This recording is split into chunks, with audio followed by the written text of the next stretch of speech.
What's up, folks? I'm Dan, and welcome to I've Been Meaning to Read That, the show where I read books out loud that I've been meaning to read. Let's go.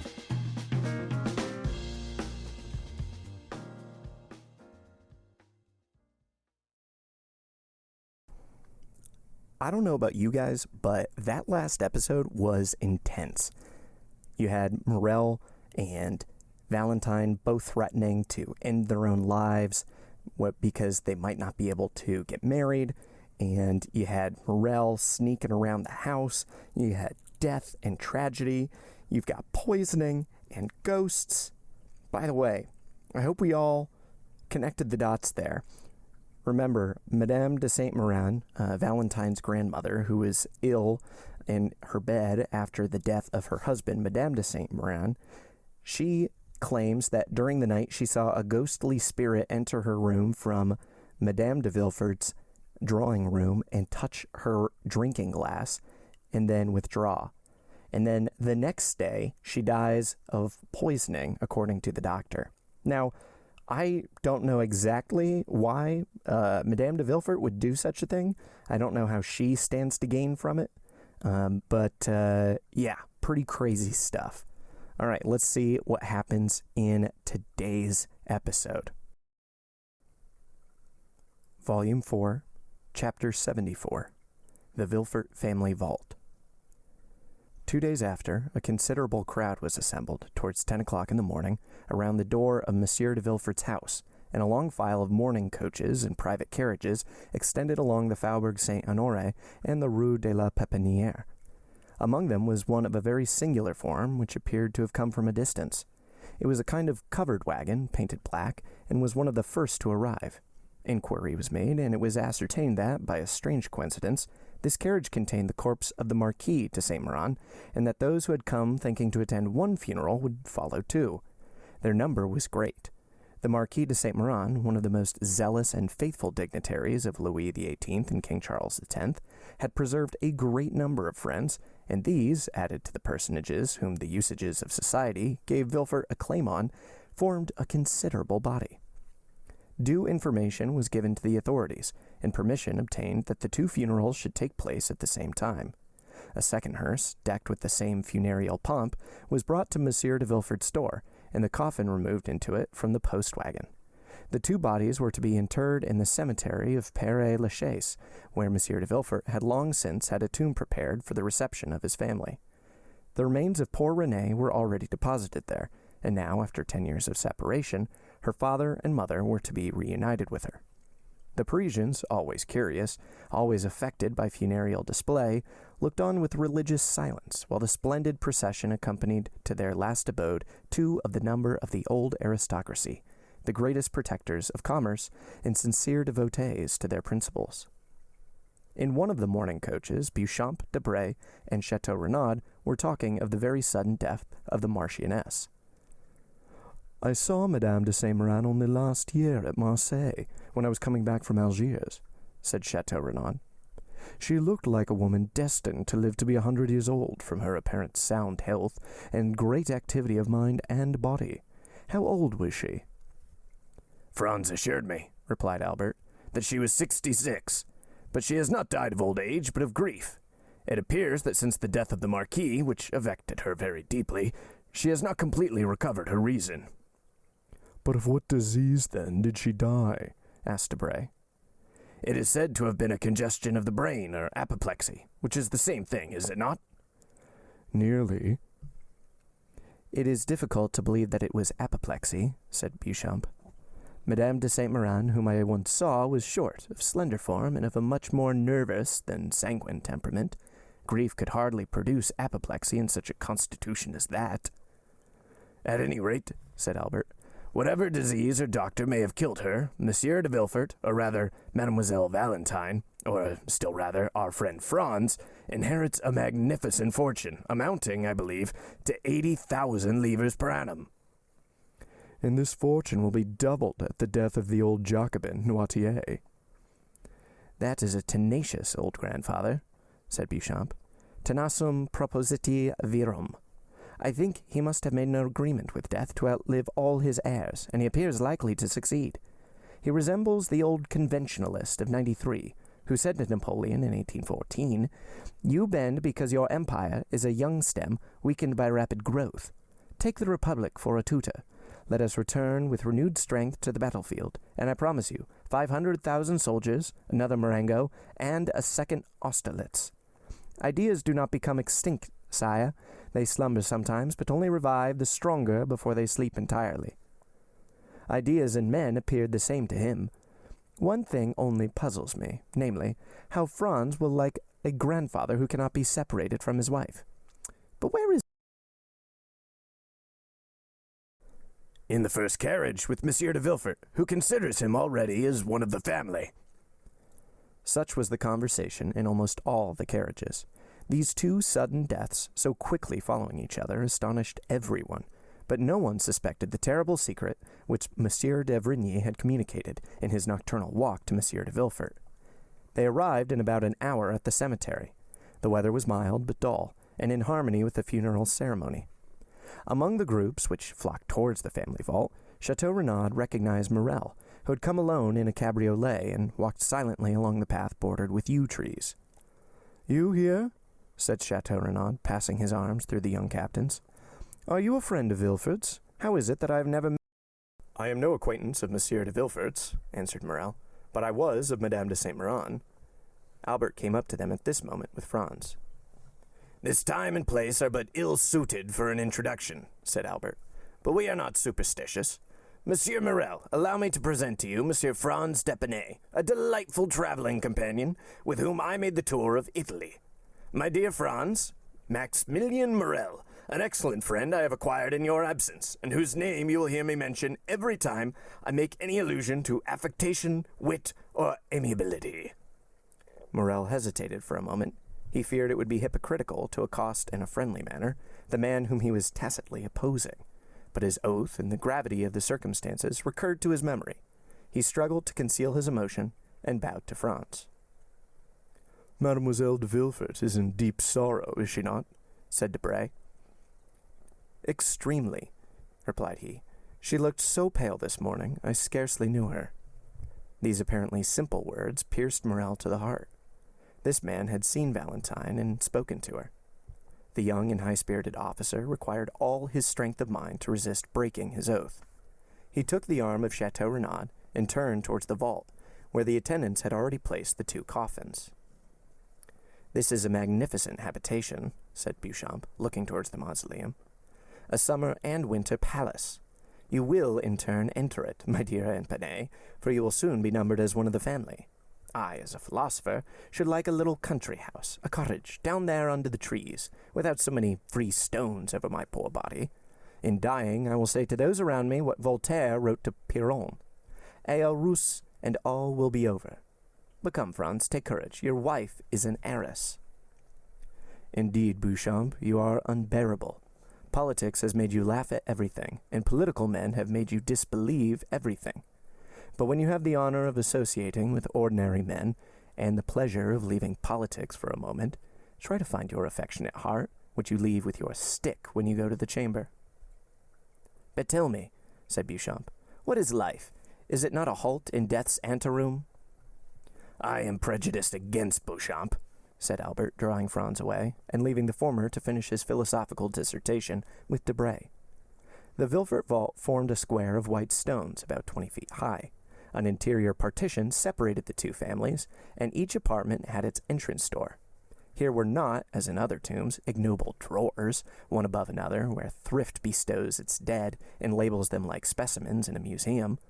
All that was visible within the bronze gates was a gloomy-looking room separated by a wall from the vault itself. The two doors before mentioned were in the middle of this wall and enclosed the Villefort and Saint-Meran coffins. There, grief might freely expend itself without being disturbed by the trifling loungers who came from a picnic party to visit Père Lachaise, or by lovers who make it their rendezvous. The two coffins were placed on trestles previously prepared for their reception in the right-hand crypt belonging to the Saint-Meran family. Villefort, Franz, and a few near relatives alone entered the sanctuary. As the religious ceremonies had all been performed at the door, and there was no address given, the party all separated. Chateau Renaud, Albert, and Morel went one way, while Debray and Beauchamp the other. Franz remained with Monsieur de Villefort. At the gate of the cemetery, Morel made an excuse to wait. He saw Franz and Villefort get into the same mourning coach, and thought this meeting foreboded evil. He then returned to Paris, and, although in the same carriage with Chateau Renaud and Albert, he did not hear one word of their conversation. As Franz was about to take leave of Monsieur de Villefort, he said, "When shall I see you again?" "At what time you please, sir," replied Franz. "As soon as possible." "I am at your command, sir. Shall we return together?" "If not unpleasant to you." "On the contrary, I shall feel much pleasure." Thus the future father and son-in-law stepped into the same carriage, and Morel, seeing them pass, became uneasy. Villefort and Franz returned to the Faubourg Saint-Honoré. The procureur, without going to see either his wife or his daughter, went at once to his study, and, offering the young man a chair, "Monsieur d'Épinay," said he, "allow me to remind you at this moment, which is perhaps not so ill chosen as at first sight it may appear, for obedience to the wishes of the departed is the first offering which should be made at their tomb. Allow me then to remind you of the wish expressed by Madame de Saint-Meran on her deathbed, that Valentine's wedding might not be deferred. You know the affairs of the deceased are in perfect order, and her will bequeaths to Valentine the entire property of the Saint-Meran family. The notary showed me the documents yesterday, which will enable us to draw up the contract immediately. You may call on the notary, Monsieur Deschamps, Place Beauveau, Faubourg Saint-Honore, and you have my authority to inspect those deeds." "Sir," replied d'Épinay, "it is not, perhaps, the moment for Valentine, who is in deep distress, to think of a husband. Indeed, I fear—" "Valentine will have no greater pleasure than that of fulfilling her grandmother's last injunction. There will be no obstacle from that quarter, I assure you." "In that case," replied Franz, "as I shall raise none, and you may make arrangements when you please, I have pledged my word, and shall feel pleasure and happiness in adhering to it." "Then," said Villefort, "nothing further is required. The contract was to have been signed 3 days past.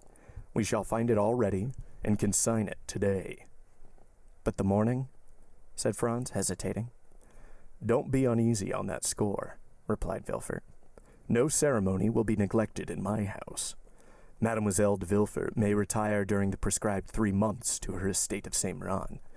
I say hers, for she inherits it today. There, after a few days, if you like, the civil marriage shall be celebrated without pomp or ceremony. Madame de Saint-Meran wished her daughter should be married there.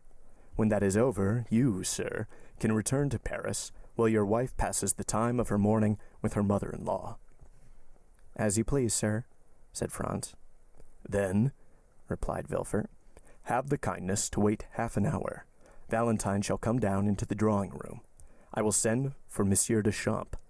We will read and sign the contract before we separate, and this evening Madame de Villefort shall accompany Valentine to her estate, where we will rejoin them in a week." "Sir," said Franz, "I have one request to make." "What is it?" "I wish Albert de Morcerf and Raoul de Chateau Renaud to be present at this signature. You know they are my witnesses." "Half an hour will suffice to apprise them. Will you go for them yourself, or shall you send?" "I prefer going, sir." "I shall expect you, then, in half an hour, Baron, and Valentine will be ready." Franz bowed and left the room. Scarcely had the door closed when Monsieur de Villefort sent to tell Valentine to be ready in the drawing-room in half an hour, as he expected the notary and Monsieur d'Épinay and his witnesses. The news caused a great sensation throughout the house. Madame de Villefort would not believe it, and Valentine was thunderstruck. She looked around for help, and would have gone down to her grandfather's room, but on the stairs she met Monsieur de Villefort, who took her arm and led her into the drawing-room. In the anteroom, Valentine met Barrois and looked despairingly at the old servant. A moment later, Madame de Villefort entered the drawing-room with her little Edward. It was evident that she had shared the grief of the family, for she was pale and looked fatigued. She sat down, took Edward on her knees, and from time to time pressed this child, on whom her affections appeared centered, almost convulsively to her bosom. 2 carriages were soon heard to enter the courtyard. One was the notary's, the other that of Franz and his friends. In a moment the whole party was assembled. Valentine was so pale one might trace the blue veins from her temples, round her eyes, and down her cheeks. Franz was deeply affected. Chateau Renaud and Albert looked at each other with amazement. The ceremony, which was just concluded, had not appeared more sorrowful than did that which was about to begin. Madame de Villefort had placed herself in the shadow behind a velvet curtain, and as she constantly bent over her child, it was difficult to read the expression of her face. Monsieur de Villefort was, as usual, unmoved. The notary, after having, according to the customary method, arranged the papers on the table, taken his place in an armchair, and raised his spectacles, turned towards Franz. "Are you Monsieur Franz de Quesnel, Baron d'Épinay?" asked he, although he knew it perfectly. "Yes, sir," replied Franz. The notary bowed. "I have then to inform you, sir, at the request of Monsieur de Villefort, that your projected marriage with Mademoiselle de Villefort has changed the feeling of Noirtier towards his grandchild, and that he disinherits her entirely of the fortune he would have left her. Let me hasten to add," continued he, "that the testator, having only the right to alienate a part of his fortune, and having alienated it all, the will not bear scrutiny and is declared null and void." "Yes," said Villefort, "but I warn Monsieur d'Épinay that during my lifetime my father's will shall never be questioned, my position forbidding any doubt to be entertained." "Sir," said Franz, "I regret much that such a question has been raised in the presence of Valentine. I have never inquired the amount of her fortune, which, however limited it may be, exceeds mine. My family has sought consideration in this alliance with Monsieur de Villefort. All I seek is happiness." Valentine imperceptibly thanked him, while 2 silent tears rolled down her cheeks. "Besides, sir," said Villefort, addressing himself to his future son-in-law, "accepting the loss of a portion of your hopes, this unexpected will need not personally wound you. Monsieur Noirtier's weakness of mind sufficiently explains it. It is not because Mademoiselle Valentine is going to marry you that he is angry, but because she will marry. A union with any other would have caused him the same sorrow. Old age is selfish, sir, and Mademoiselle de Villefort has been a faithful companion to Monsieur Noirtier, which she cannot be when she becomes the Baroness d'Épinay. My father's melancholy state prevents our speaking to him on any subject, which the weakness of his mind would incapacitate him from understanding. And I am perfectly convinced that at the present time, although he knows that his granddaughter is going to be married, Monsieur Noirtier has even forgotten the name of his intended grandson." Monsieur de Villefort had scarcely said this when the door opened and Barrois appeared. "Gentlemen," said he, in a tone strangely firm for a servant speaking to his masters under such solemn circumstances, "Gentlemen, Monsieur Noirtier de Villefort wishes to speak immediately to Monsieur Franz de Quesnel, Baron d'Épinay." He, as well as the notary, that there might be no mistake in the person, gave all his titles to the bridegroom-elect. Villefort started. Madame de Villefort let her son slip from her knees, and Valentine rose pale and dumb as a statue. Albert and Chateau Renaud exchanged a second look, more full of amazement than the first. The notary looked at Villefort.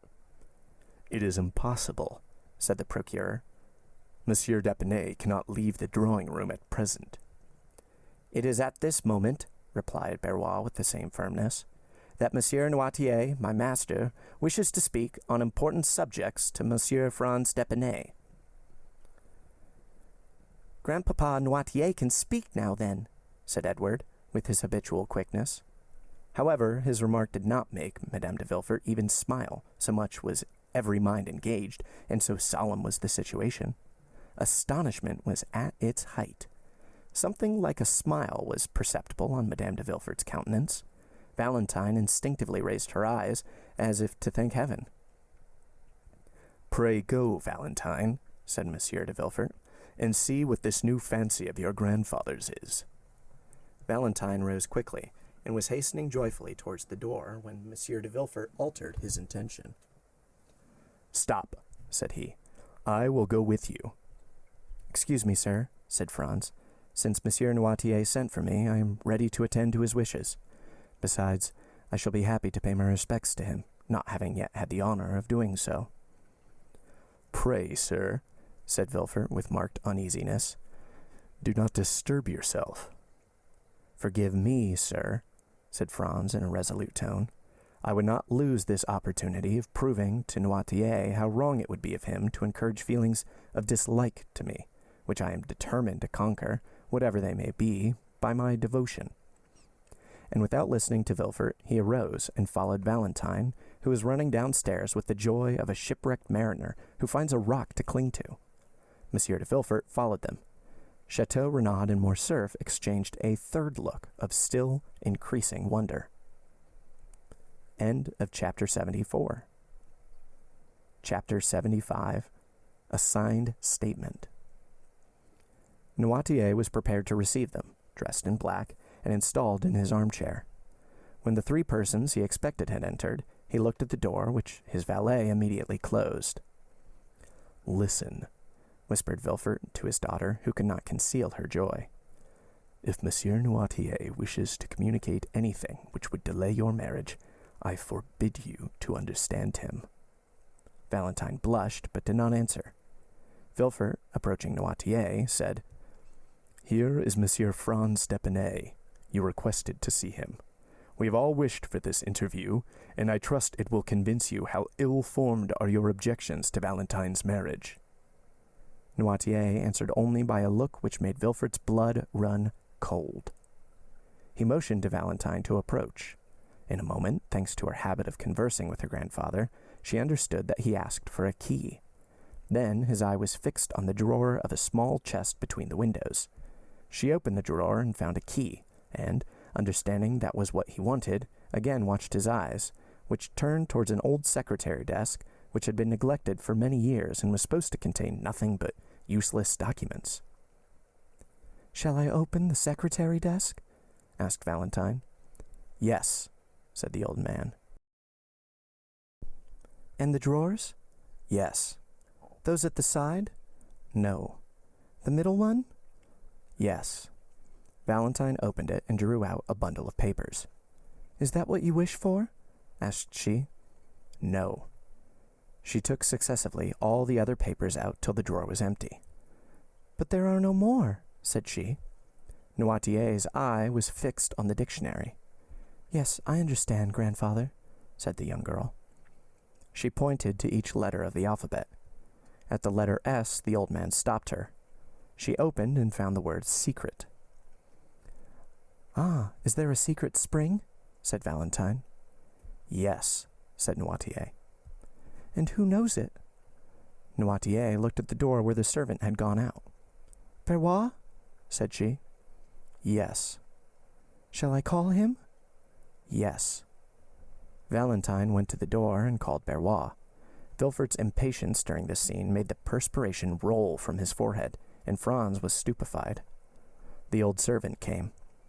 "Perrois," said Valentine, "my grandfather has told me to open that drawer in the secretary desk, but there is a secret spring in it, which you know. Will you open it?" Perrois looked at the old man. "Obey," said Noirtier's intelligent eye. Perrois touched a spring, the false bottom came out, and they saw a bundle of papers tied with a black string. "Is that what you wish for?" said Perrois. "Yes."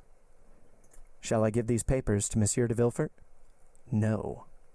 "To Mademoiselle Valentine?" "No." "To Monsieur Franz d'Épinay?" "Yes."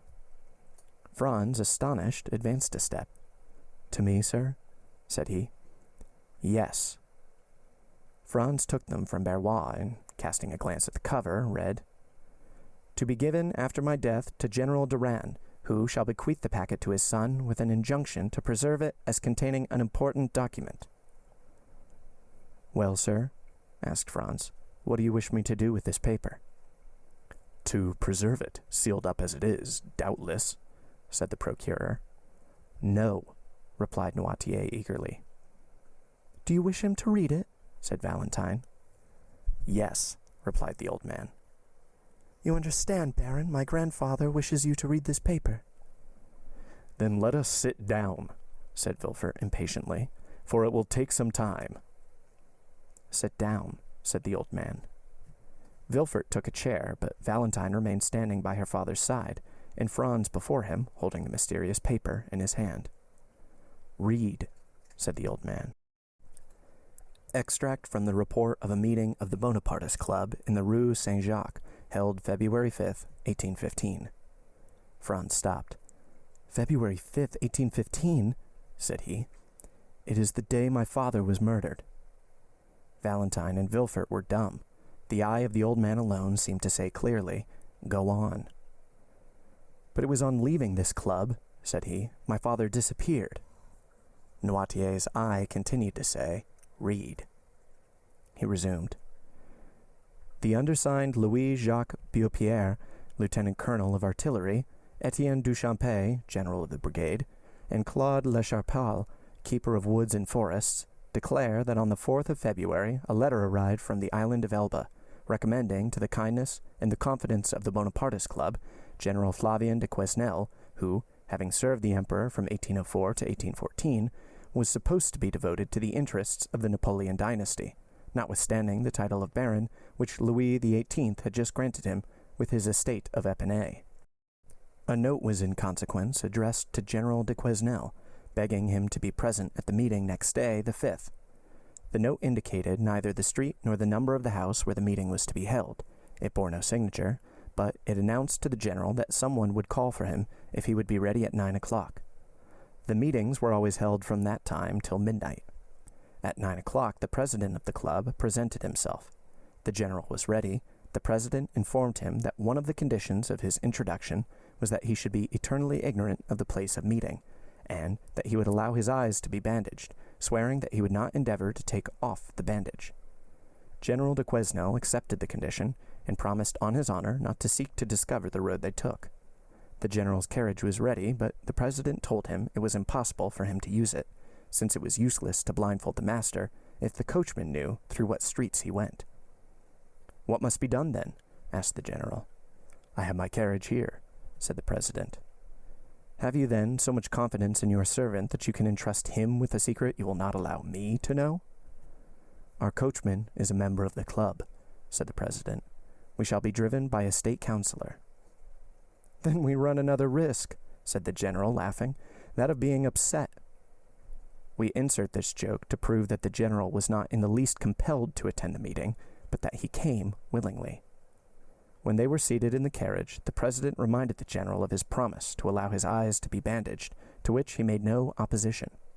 On the road, the president thought he saw the general make an attempt to remove the handkerchief, and reminded him of his oath.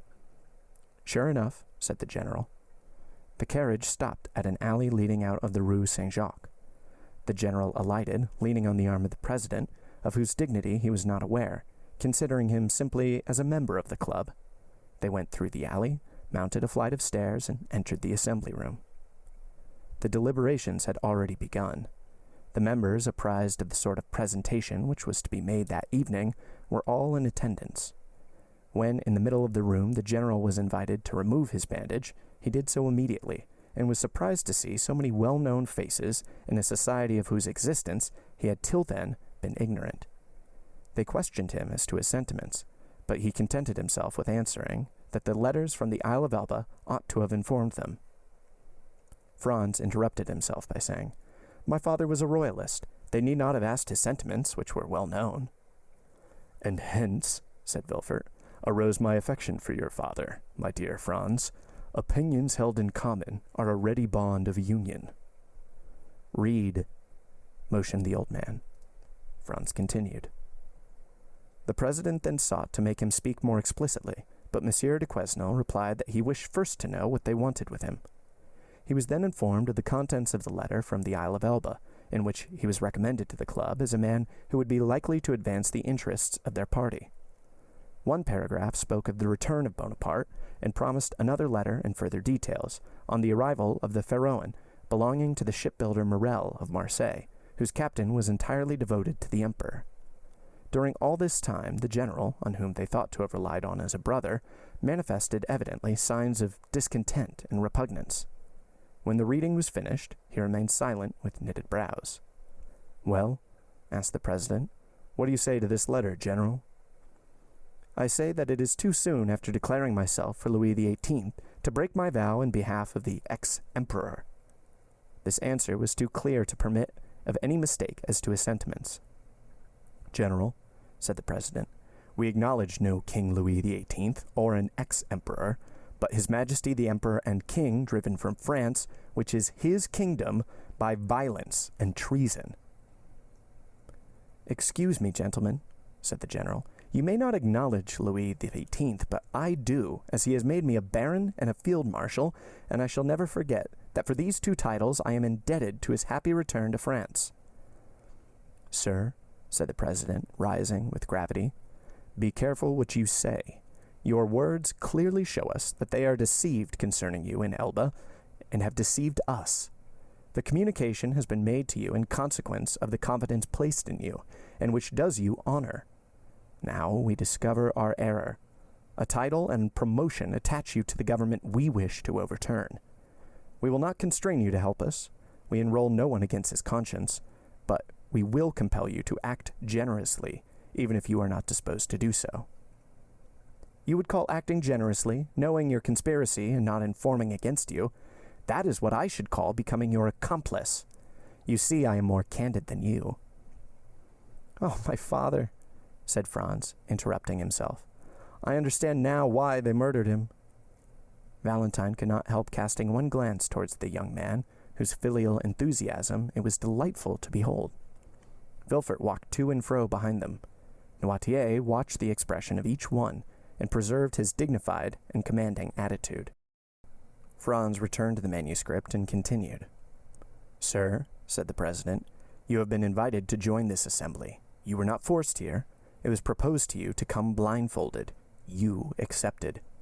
When you complied with this twofold request, you well knew we did not wish to secure the throne of Louis XVIII, or we should not take so much care to avoid the vigilance of the police. It would be conceding too much to allow you to put on a mask to aid you in the discovery of our secret, and then to remove it that you may ruin those who have confided in you.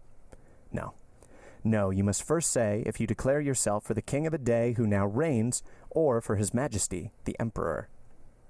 "I am a royalist," replied the general. "I have taken the oath of allegiance to Louis XVIII, and I will adhere to it." These words were followed by a general murmur, and it was evident that several of the members were discussing the propriety of making the general repent of his rashness. The president again arose, and, having imposed silence, said, "Sir, you are too serious and too sensible a man not to understand the consequences of our present situation, and your candor has already dictated to us the conditions which remain for us to offer you." The general, putting his hand on his sword, exclaimed, "If you talk of honor, do not begin by disavowing its laws, and impose nothing by violence."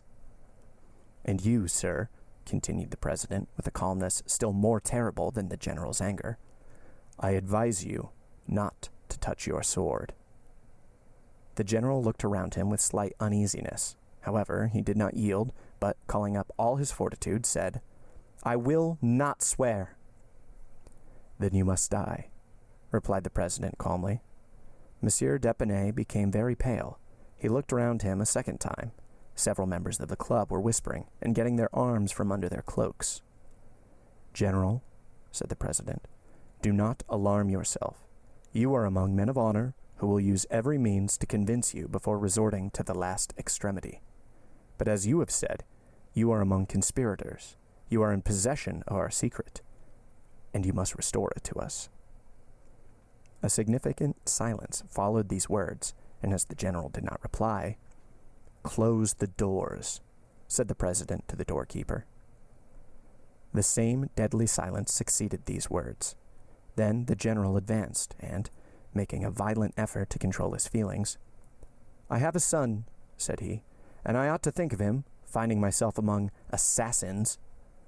"General," said the president, "one man may insult 50. It is the privilege of weakness. But he does wrong to use his privilege. Follow my advice. Swear, and do not insult." The general, again daunted by the superiority of the chief, hesitated a moment. Then, advancing to the president's desk, "What is the form?" said he. "It is this. I swear by my honor not to reveal to anyone what I have seen and heard on the 5th of February, 1815, between 9 and 10 o'clock in the evening, and I plead guilty of death should I ever violate this oath." The general appeared to be affected by a nervous tremor, which prevented his answering for some moments. Then, overcoming his manifest repugnance, he pronounced the required oath, but in so low a tone as to be scarcely audible to the majority of the members, who insisted on his repeating it clearly and distinctly, which he did. "Now am I at liberty to retire?" said the general. The president rose, appointing 3 members to accompany him, and got into the carriage with the general, after again bandaging his eyes. One of those 3 members was the coachman who had driven them there. The other members silently dispersed. "Where do you wish to be taken?" asked the president. "Anywhere out of your presence," replied Monsieur d'Épinay. "Beware, sir," replied the president. "You are no longer in the assembly, and have only to do with individuals. Do not insult them unless you wish to be held responsible." But instead of listening, Monsieur d'Épinay went on. "You are still as brave in your carriage as in your assembly, because you are still 4 against 1. The president stopped the coach. They were at that part of the Quai des Ormes where the steps lead down to the river. "Why do you stop here?" asked d'Épinay. "Because, sir," said the president, "you have insulted a man, and that man will not go 1 step farther without demanding honorable reparation." "Another method of assassination?" said the general, shrugging his shoulders. "Make no noise, sir, unless you wish me to consider you as one of the men of whom you spoke just now as cowards, who take their weakness for a shield. You are alone. One alone shall answer you. You have a sword by your side. I have one in my cane. You have no witness. One of these gentlemen will serve you. Now, if you please, remove your bandage." The general tore the handkerchief from his eyes. "At last," said he, "I shall know with whom I have to do." They opened the door, and the 4 men alighted. Franz again interrupted himself, and wiped the cold drops from his brow. There was something awful in hearing the son read aloud in trembling pallor these details of his father's death, which had hitherto been a mystery. Valentine clasped her hands as if in prayer. Noirtier looked at Villefort with an almost sublime expression of contempt and pride. Franz continued. It was, as we said, the 5th of February. For 3 days the mercury had been 5 or 6 degrees below freezing, and the steps were covered with ice. The general was stout and tall. The president offered him the side of the railing to assist him in getting down. The 2 witnesses followed. It was a dark night. The ground from the steps to the river was covered with snow and hoarfrost. The water of the river looked black and deep. One of the seconds went for a lantern in a coal barge near, and by its light they examined the weapons. The president's sword, which was simply, as he had said, one he carried in his cane, was 5 inches shorter than the general's and had no guard. The general proposed to cast lots for the sword, but the president said it was he who had given the provocation, and when he had given it, he had supposed each would use his own arms. The witnesses endeavored to insist, but the president bade them to be silent. The lantern was placed on the ground, the 2 adversaries took their stations, and the duel began. The light made the 2 swords appear like flashes of lightning. As for the men, they were scarcely perceptible, the darkness was so great. General d'Épinay passed for one of the best swordsmen in the army, but he was pressed so closely in the onset that he missed his aim and fell. The witnesses thought he was dead, but his adversary, who knew he had not struck him, offered him the assistance of a hand to rise. The circumstance irritated instead of calming the general, and he rushed on his adversary. But his opponent did not allow his guard to be broken. He received him on his sword, and 3 times the general drew back on finding himself too closely engaged, and then returned to the charge. At the 3rd, he fell again. They thought he slipped, as at the first, and the witnesses, seeing he did not move, approached and endeavored to raise him, but the one who passed his arm around the body found it moistened with blood. The general, who had almost fainted, revived. "Ah," said he, "they have sent some fencing master to fight with me." The president, without answering, approached the witness, who held the lantern, and, raising his sleeve, showed him 2 wounds he had received in his arm. Then, opening his coat and unbuttoning his waistcoat, displayed his side, pierced with the 3rd wound. Still, he had not even uttered a sigh. General d'Épinay died 5 minutes after. Franz read these last words in a voice so choked that they were hardly audible, and then stopped, passing his hand over his eyes as if to dispel a cloud. But after a moment's silence, he continued. The The president went up the steps. After pushing his sword into his cane, a track of blood on the snow marked his course. He had scarcely arrived at the top when he heard a heavy splash in the water. It was the general's body, which the witnesses had just thrown into the river after ascertaining that he was dead.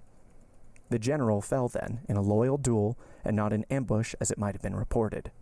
In proof of this, we have signed this paper to establish the truth of these facts, lest the moment should arrive when either of the actors in this terrible scene should be accused of premeditated murder or of infringement of the laws of honor. Signed, Beaurepaire, Duchampy, and Le Charpal. When Franz had finished reading this account, so dreadful for a son, when Valentine, pale with emotion, had wiped away a tear, when Villefort, trembling and crouched in a corner, had endeavored to lessen the storm by supplicating glances at the implacable old man, "Sir," said d'Épinay to Noirtier, "since you are well acquainted with all these details, which are attested by honorable signatures, since you appear to take some interest in me, although you have only manifested it hitherto by causing me sorrow, refuse me not one final satisfaction. Tell me the name of the president of the club, that I may at last know who killed my father." Villefort mechanically felt for the handle of the door. Valentine, who understood sooner than anyone her grandfather's answer, and who had often seen 2 scars upon his right arm, drew back a few steps. "Mademoiselle," said Franz, turning towards Valentine, "unite your efforts with mine to find out the name of the man who made me an orphan at 2. Valentine remained dumb and motionless. "Hold, sir," said Villefort. "Do not prolong this dreadful scene. The names have been purposefully concealed. My father himself does not know who this president was, and if he knows, he cannot tell you. Proper names are not in the dictionary." "Oh, misery!" cried Franz. "The only hope which sustained me and enabled me to read to the end was that of knowing, at last, the name of him who killed my father. Sir! Sir!" cried he, turning to Noirtier, "do what you can. Make me understand in some way." "Yes," replied Noirtier. "Oh, mademoiselle, mademoiselle," cried Franz, "your grandfather says he can indicate the person. Help me. Lend me your assistance." Noirtier looked at the dictionary. Franz took it with a nervous trembling and repeated the letters of the alphabet successfully until he came to M. At that letter, the old man signified yes. "M," repeated Franz. The young man's finger gliding over the words, but at each one Noirtier answered by a negative. Valentine hid her head between her hands. At length, Franz arrived at the word myself. "Yes." "You?" cried Franz, whose hair stood on end. "You? Noirtier, you killed my father?" "Yes," replied Noirtier, fixing a majestic look on the young man. Franz fell powerless on a chair. Villefort opened the door and escaped, for the idea had entered his mind to stifle the little remaining life in the heart of this terrible old man. End of chapter 75. And cut. That's a wrap, folks. Thanks for listening to today's episode of I've Been Meaning to Read That, with me, your host, Dan. If you want to learn more about the show, you can follow us on Instagram at Meaning to Read and TikTok at I've Been Meaning. If you want to support the show to help keep it going, you can find me on Venmo at Dingus Donut, DINGUSDONUT. Supporters get a shout out on the show, and even more important, get to vote on the next book that we read. No matter what, I'll see you for our next episode. Until then, read those books you've been meaning to read, and have a lovely, lovely day.